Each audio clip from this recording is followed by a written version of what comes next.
गारंटियां तो एक जगह है, लेकिन इस बात की गारंटी उनने पूरी जरूर कर दे कि आने वाले समय में हिमाचल प्रदेश में कांग्रेस का नामो निशान नहीं रहेगा।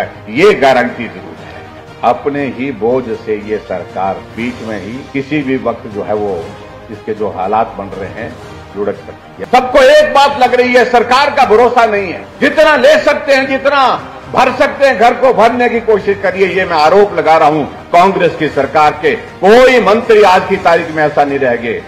एक दो होंगे तो होंगे, लेकिन सभी मंत्रियों ने घर भरने का जोर दिया। इतना ही कहना, भगवान भरोसे है सब कुछ यहाँ पर, जहाँ जिस तरह के हालात। एक अधिकारी के बारे में विधानसभा के अंदर मुख्यमंत्री ने कितना लंबा बोला, क्या क्या बोला, लेकिन आज सरकार वही चला रही है। अब क्या कहना, मुझे लगता है कि कुछ कहने को बचा है। एकमात्र हवा बची है जहां पर टैक्स नहीं, बाकी कोई चीज ऐसी नहीं है जिस पर टैक्स नहीं लगाया गया। और अब तो ये नौबत यहां तक आ गई, ये भी एक पूरे देश में चर्चा का विषय बना है कि जहां पूरे देश के अंदर आदरणीय प्रधानमंत्री नरेंद्र मोदी जी स्वच्छता अभियान को आगे बढ़ाने के लिए काम कर रहे हैं। हर घर में शौच होना चाहिए, शौचालय होना चाहिए।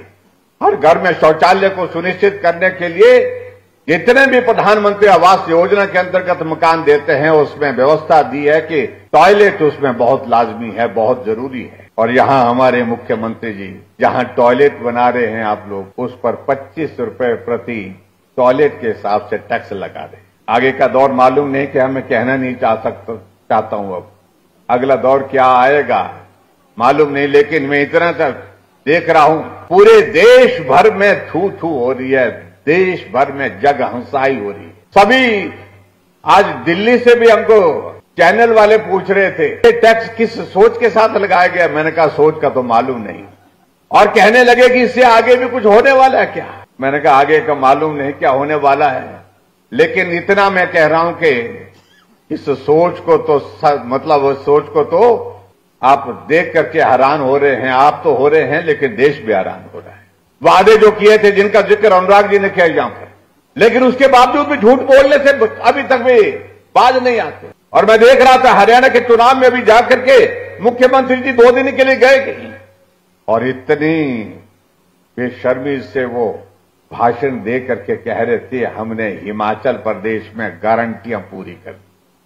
मुझे पत्रकार वहां पर हरियाणा में भी पूछने लगे कि मुख्यमंत्री जी आपके यहां से आकर के हमारे यहां पर कह रहे कि हिमाचल प्रदेश में गारंटियां पूरी की। मैंने कहा वो सही बोल रहे हैं, गारंटियां तो एक जगह है, लेकिन इस बात की गारंटी उनने पूरी जरूर कर दे कि आने वाले समय में हिमाचल प्रदेश में कांग्रेस का नामो निशान नहीं रहेगा। ये गारंटी जरूर है। ये हमने पहली बार देखा इतिहास में कि मुख्यमंत्री की सोच इस तरह से काम करने की नहीं, लेकिन काम बंद करने की सोच।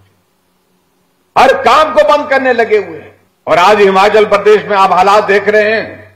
दोष हमको देते हैं कि कर्मचारियों को सैलरी नहीं मिली, इसके दोषी जयराम हैं, मोदी जी हैं। मोदी जी को इसलिए दोषी ठहराते हैं कि कहा कि केंद्र में हमारा हजारों करोड़ रुपए पड़ा हुआ। हमने कहा कहां पड़ा है भाई, अगर पड़ा है तो जहां भी पड़ा है ले आओ, कौन रोक रहा है।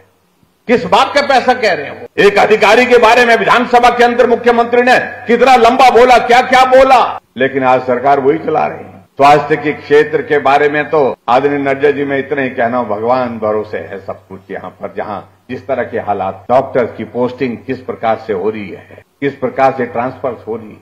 सबको एक बात लग रही है, सरकार का भरोसा नहीं है। जितना ले सकते हैं, जितना भर सकते हैं, घर को भरने की कोशिश करिए। ये मैं आरोप लगा रहा हूं कांग्रेस की सरकार के। कोई मंत्री आज की तारीख में ऐसा नहीं रह गए। एक दो होंगे तो होंगे, लेकिन सभी मंत्रियों ने घर भरने का जोर दिया हुआ है। यह हकीकत है, यह सच्चाई है। इसलिए मैं इतना ही कहना चाह रहा हूं भाई और बहनों, जो हालात बनते जा रहे हैं उन हालात पर हम इतना ही कह सकते हैं कि अपने ही बोझ से ये सरकार, मुझे लगता है कि बीच में ही कहीं भी किसी भी वक्त जो है वो इसके जो हालात बन रहे हैं लुढ़क सकती है। लुढ़क सकती का मेरा मतलब कि भाई सीधी बात है, हम तो कुछ नहीं कर रहे। कर्मचारियों को सैलरी नहीं दी, वो सड़कों पर हैं। पेंशनर को पेंशन नहीं मिली, कोविड का दौर रहा, लेकिन उसके बावजूद हमारी सरकार में 2 वर्ष तक कोविड का संकट रहा।